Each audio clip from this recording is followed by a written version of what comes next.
അശ്വന്ത് കോക്കനൊക്കെ ഇന്ന് ചാകരയാണ് എന്ന് പറഞ്ഞാൽ ഇന്ന് പുള്ളി ഇന്ന് തൂത്തടിക്കും. രാഷ്ട്രീയം പറയാൻ സീരിയസ് ആയി എടുത്ത ഒരു സംഭവമാണ് കാണിച്ചത്.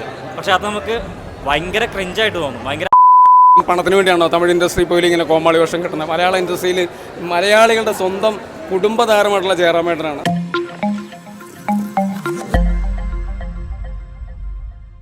അടിപൊളി പടം, നൈസ് പടം. കൊള്ളൂല.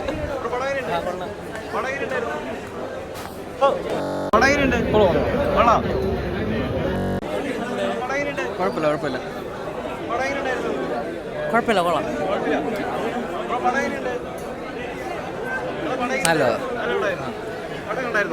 കൊള്ളാം. സൂര്യയുടെ ഒരു കംബാക്ക് എന്ന് പറയാം. കാർത്തിക് സുബ്രാജിന്റെ സ്റ്റൈല് വെച്ച് കാണുകയാണെങ്കിൽ പടം കൊള്ളാം. ഫൈറ്റൊക്കെ നൈസായിരുന്നു, സൂപ്പർ.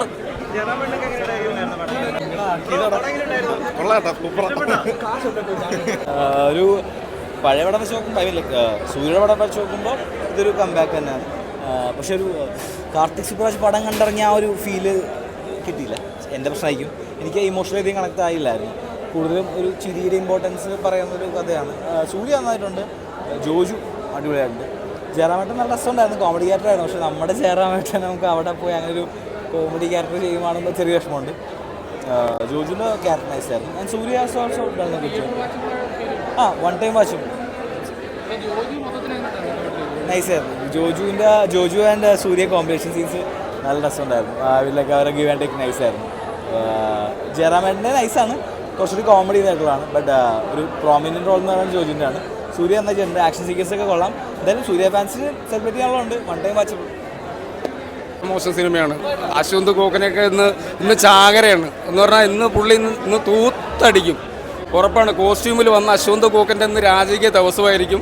സൂര്യയെ പോലുള്ള ഇത്രയും ഹിറ്റടിക്കുന്ന നടൻ, അതായത് ജയ് ഭീം പോലുള്ള ഇവിടുത്തെ സാധാരണ വർഗത്തിൻ്റെ കഥ പറഞ്ഞു പോകുന്ന ഒരു നായകനാണ്. സൂര്യയിലൊക്കെ നമുക്ക് ഒരുപാട് പ്രതീക്ഷ ഉണ്ടെന്നേ. അദ്ദേഹം ഒന്നും ഇത്ര ഇങ്ങനെയുള്ള പടങ്ങളിലൊന്നും അഭിനയിക്കരുത്. ഇതെന്താ ഒരു നിലവാരമില്ലാന്നേ. നമുക്കൊരു ഒരു മിനിറ്റ് ഒരു ഇൻ്റർവെൽ പഞ്ചിലോ അല്ലെങ്കിൽ ഒരു ഫസ്റ്റ് ഹാഫിൽ സെക്കൻഡ് ഹാഫിൽ ഒരു ഒരിടത്ത് നമ്മളെ പിടിച്ചിരുത്താൻ ഒരു പ്രേക്ഷകന് പറ്റുന്നില്ലെന്നുണ്ടെങ്കിൽ പിന്നെ എന്ത് നടനാണ് അദ്ദേഹം? ഇത് പണത്തിന് വേണ്ടിയാണോ ഇങ്ങനെ സിനിമയിൽ അഭിനയിക്കുന്നത്? കോടിക്കണക്കിന് രൂപ കിട്ടുമെന്ന് പറഞ്ഞാണോ?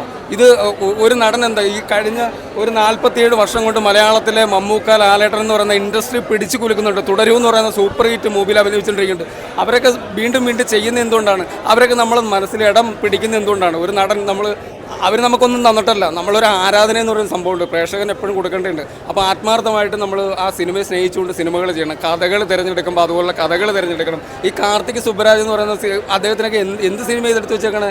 ഒരു സീനും അടുത്ത സീനുമായിട്ടൊന്നും ഒരു ബന്ധവുമില്ല, കഥയായിട്ടൊരു ബന്ധവുമില്ല, പടം ഒന്നിട്ട് മനസ്സിലാവുന്നുമില്ല. എന്ത് പടം എടുത്ത് വെച്ചേക്കുന്നത്? ഇൻ്റർവെല്ല് കഴിഞ്ഞിട്ട് ഞാൻ വിചാരിച്ച് സെക്കൻഡ് ഹാഫിലേക്ക് കിടക്കും പടം കുറച്ചുകൂടെ ബെറ്റർ ആകുമെന്ന് വിചാരിച്ചു. സെക്കൻഡ് ഹാഫ് കഴിഞ്ഞപ്പം ഫസ്റ്റ് ഹാഫിനെക്കാട്ടിയും ഇതിലേക്കാണ് സെക്കൻഡ് ഹാഫ് പോകണം. അപ്പോൾ ഇത്രയും ഇങ്ങനെ മോശം സിനിമയൊന്നും എടുക്കാൻ പാടില്ല. സൂര്യയൊക്കെ നമുക്ക് ഇന്ത്യയുടെ തന്നെ അഭിമാനമായിട്ടുള്ള നടനാണ്, തമിഴ് ഇൻഡസ്ട്രിയിൽ ഏറ്റവും മൂല്യമുള്ള നടനാണ്.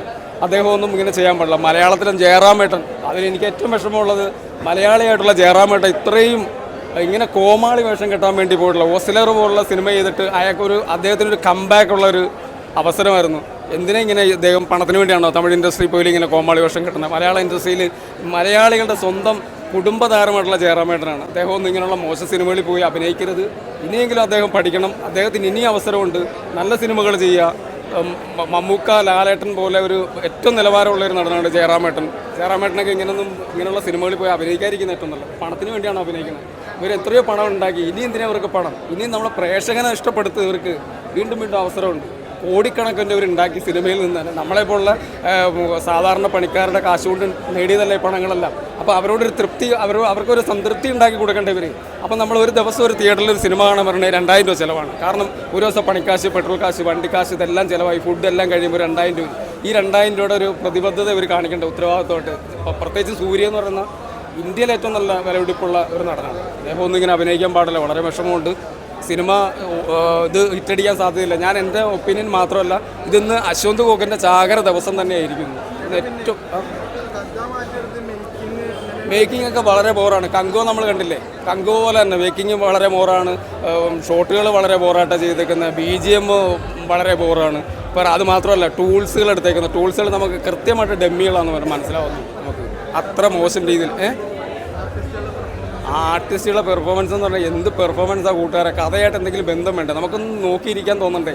എന്ത് കഥയാണ്? ഒരു തുടക്കം വന്നു പോയി, അത് കഴിഞ്ഞിട്ട് വേറെ എവിടെ പോകുന്നു, അത് കഴിഞ്ഞ് വേറെ ഒരു വിദേശ രാജ്യം അങ്ങോട്ട് പോകുന്നുണ്ട്. എന്താണ് പറയുന്നത്? ഒന്നും മനസ്സിലാവണില്ല. ഈ ജോജു ജോർജിനെയൊക്കെ പോലുള്ള ആൾക്കാർ എന്തിനാ ഇങ്ങനെ പോണേ? അദ്ദേഹത്തിനൊക്കെ ഇനി അത്രയും നല്ല ടാലൻ്റഡ് നടന്മാരാണെന്ന് ആലോചിക്കണം. ഒരു പാൻ ഇന്ത്യൻ സിനിമയിൽ അഭിനയിക്കുമ്പോഴത്തേക്ക് എന്തെങ്കിലും വല്ല പ്രത്യേകത ഉണ്ടോ? ഒന്നുമില്ല. അഭിനയമാണ് ഇവിടെ വേണ്ടത്. സിനിമ നടൻ എന്ന് പറഞ്ഞാൽ എന്താണ്? അഭിനയമാണ്. എല്ലാവർക്കും വന്നവർക്കും പോകുന്നവർക്കും നിന്നവർക്കും എല്ലാം അഭിനയിക്കാൻ പറ്റുന്നുണ്ട്. ഇവിടുത്തെ എത്രയോ നടന്മാരായിരുന്നു നമ്മളൊക്കെ. പക്ഷെ അങ്ങനെയല്ല. നടന്മാരാകുമ്പോൾ അവരുടെ ഉത്തരവാദിത്വം, റെസ്പോൺസിബിലിറ്റി കാണിക്കണം. സിനിമയോടുള്ള സ്നേഹവും പാഷനും ഉണ്ടാവണം. നല്ല കഥ തിരഞ്ഞെടുക്കണം, നല്ല സിനിമ എടുക്കണം, അടിപൊളി പടം ആകണം, തുടരും. എന്ത് നല്ല സിനിമ, അതല്ലേ സിനിമ. അതാണ് കഥ, അതാണ് സിനിമ. അതുപോലത്തെ സൂപ്പർ ഹിറ്റ് സിനിമകളുണ്ടാകുമ്പോൾ ജനങ്ങളുണ്ടാവും. ജനങ്ങളെ ഇഷ്ടപ്പെടുത്താൻ നമുക്ക് കഴിവണം. അടിപൊളിയായിട്ട് ആ തുടരും മൂവി പോയി കാണുന്നതാണ്. കാരണം 1, 2, 3 ഒരു 10 പ്രാവശ്യം തുടരും പറ്റണം. എനിക്കൊരു ബിലോ ആവറേജ് എക്സ്പീരിയൻസ് ആയിരുന്നു. ഒരു ഗ്യാങ്സ്റ്റർ പടമാണത്. അപ്പോൾ ആ കഥയിൽ വേറെ പുതുതായിട്ടൊന്നും ചെയ്യാനില്ല. ആ കഥ എങ്ങനെ വേറെ രീതിയിൽ എടുത്തു വയ്ക്കാം എന്ന് മാത്രമേ നോക്കാനുള്ളൂ നമുക്ക്. അതുകൊണ്ട് തന്നെ കാർത്തിക് സുബ്രാജ് പടമായതുകൊണ്ട് അത്യാവശ്യം ഡീസൻ്റായിട്ട് മേക്ക് ചെയ്ത് വെച്ചു പടം. പക്ഷേ ക്ലൈമാക്സ് ആകുമ്പോഴേക്കും അവർക്ക് തന്നെ ഒരു ഐഡിയ ഉണ്ടായില്ല പടം എങ്ങനെ എടുത്തു വയ്ക്കണമെന്ന്. നിങ്ങൾ കണ്ടാൽ മനസ്സിലാവും. എല്ലാവരും ചിരിച്ചുകൊണ്ടാണ് സിനിമ കണ്ടു വരുന്നത്. കാരണം എല്ലാവരും ഹാപ്പിയാണ്. കാരണം നമുക്ക് കാണുമ്പോൾ അതൊരു സ്പൂഫാണോ ഒരു സീരിയസ് പടമാണോ എന്ന് നമുക്ക് മനസ്സിലാവില്ല. അവരെന്താണോ എടുക്കാൻ ഉദ്ദേശിച്ചത് അത് ഭയങ്കര കോമഡിയാക്കി കളഞ്ഞു. രാഷ്ട്രീയം പറയാൻ സീരിയസ് ആയി എടുത്ത ഒരു സംഭവമാണ് കാണിച്ചത്. പക്ഷെ അത് നമുക്ക് ഭയങ്കര ക്രിഞ്ചായിട്ട് തോന്നും. ഭയങ്കര കോമഡിയാക്കി. ആ ഒരു ഡീസൻ്റായിട്ട് പോരുന്ന പടം ആ ക്ലൈമാക്സ് കാരണം ഫുള്ള് കയ്യെന്ന് പോയി തന്നെ പറയാം. അതുകൊണ്ട് പടം എനിക്ക് തീരെ വർക്കായില്ല. പെർഫോമൻസ് വൈസ് ആയാലും ബാക്കിയെല്ലാം ഓക്കെയാണ്. പക്ഷേ സ്റ്റോറി ആവറേജ് ആണ്. എന്നാലും ക്ലൈമാക്സ് പടം നശിപ്പിച്ച് കളഞ്ഞെന്ന് പോലും പറയാം.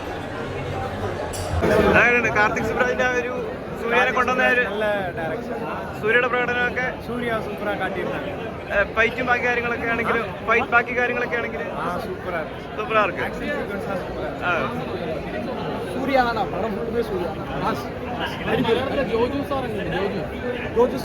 மாஸ் எல்லாருமே மாஸ், படமே மாஸ்.